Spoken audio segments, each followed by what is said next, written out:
Let me out, but I have a family that supports military. Okay, hey, everybody. This is your chance to take the high road. Consider me ICE. I'm gonna let you know your rights. I'm not gonna deport you, okay?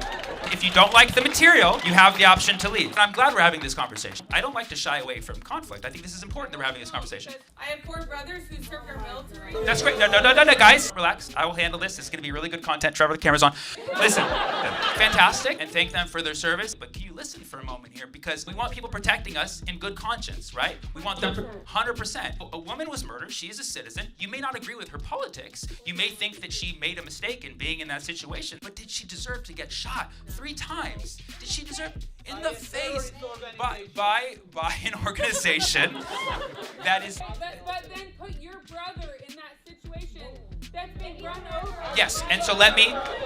Fantastic. Comedian Sammy Obeid had this back and forth with a pro-ICE heckler at one of his shows. It's worth a watch. Put your family member in that situation and ask what they would have done. I'm telling you how I saw things from my perspective. Like I said, you're welcome. It's not like she was not knowing what she was. It's okay. Don't worry. I'm going to give this 30 more seconds. Don't worry.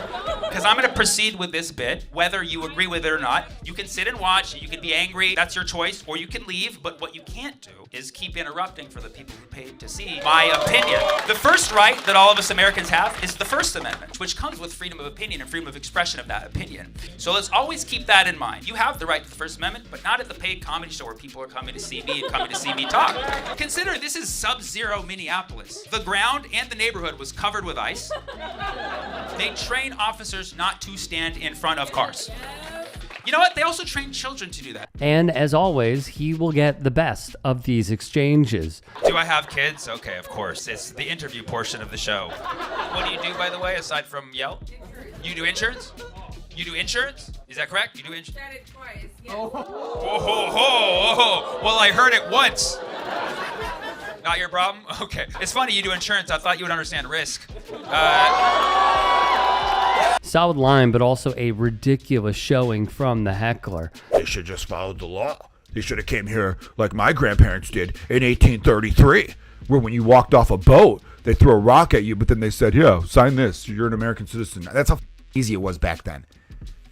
Unbelievable. Like they all act like it was some massive challenge to become a citizen of the United States in the 1800s.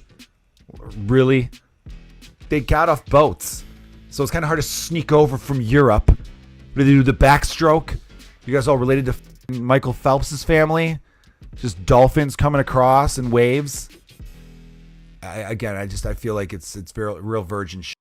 Fellow comedian Joe Kilgalon showed the stupidity of the conservative brain in this TikTok video on his page, which for some reason I was still allowed to access.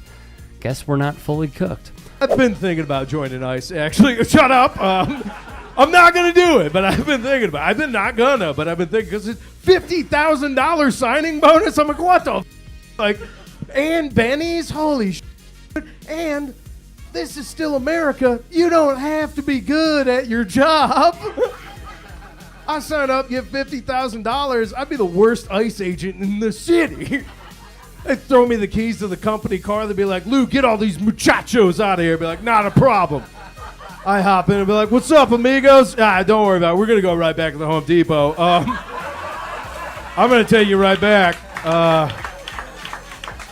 We're going right. But not until I take you guys out for lunch, because I recently came into some money, actually. All I'm saying is, guys, you don't have to be good at your job, and this administration isn't hiring bookkeepers. So what are they going to do, fire me? Okay. I'll wait 2 weeks and join again. Another $50,000 in my pocket. Be like, end of the year, I'll be a millionaire. People are going to be like, "Lou, how'd you do it?" Be like, by being bad at my job and having a soul, Lou D. Michael got his jokes in on joining ICE just to be bad at it and get the $50,000 signing bonus. They're getting crazy with the ICE stuff. Dude, I was just watching a football game the other day and a commercial pops up and it's like, "Do you want to join ICE?" And I was like, "What? No, I don't want to do that." But they're doing it because they're having staffing shortages, so they're trying to recruit more people quickly. And I was just looking at their business problem, and I was like, God damn, if only there was like a big group of hardworking people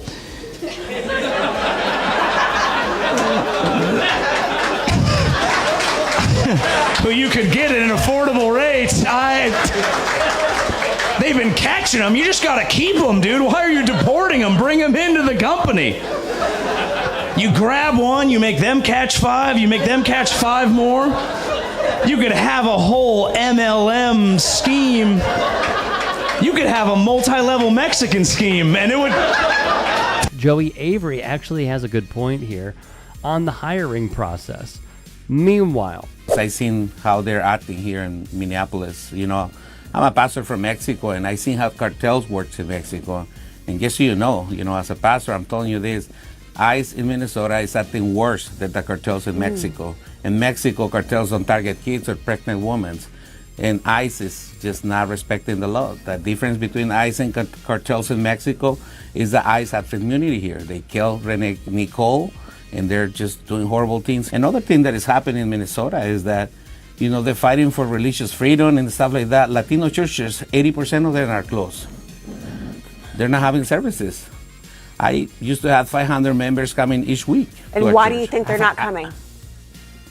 They're targeting Latino people, legal, undocumented, citizens, residents.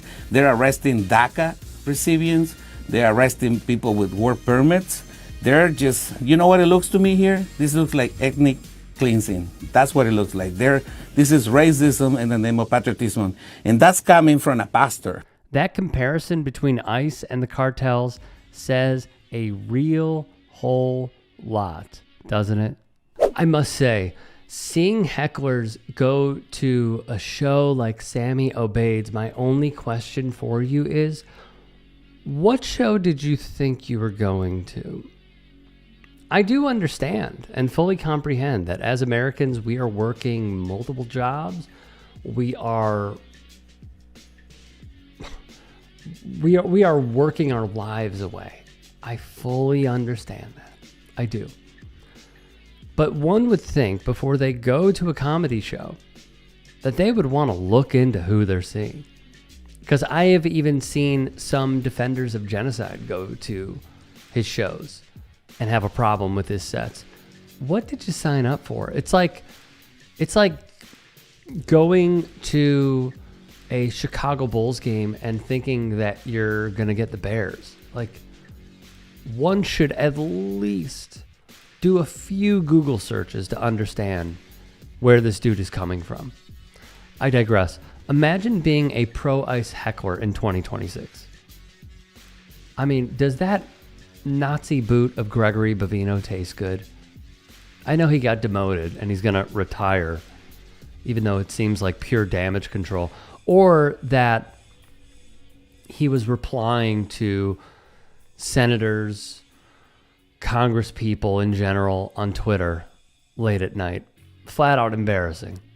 And lastly, that pastor who said that the cartels in Mexico didn't even do this.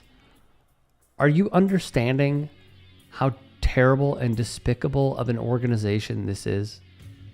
The calls for abolition have been strong and they are growing. There has been a bill introduced by one Michigan congressman. I don't think it will have support because the Dems just want to lose. And they are not for the working class. They are not for the people in many ways. They are for keeping the status quo, but tampering down the degree of violence to a small extent. So I appreciate Sammy doing this.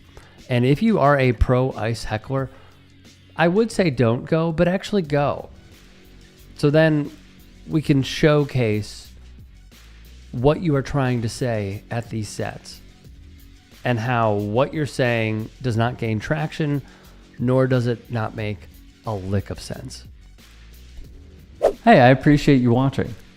Now, if you can, please do become a channel member by going to youtube.com/TYT Sports and clicking the join button.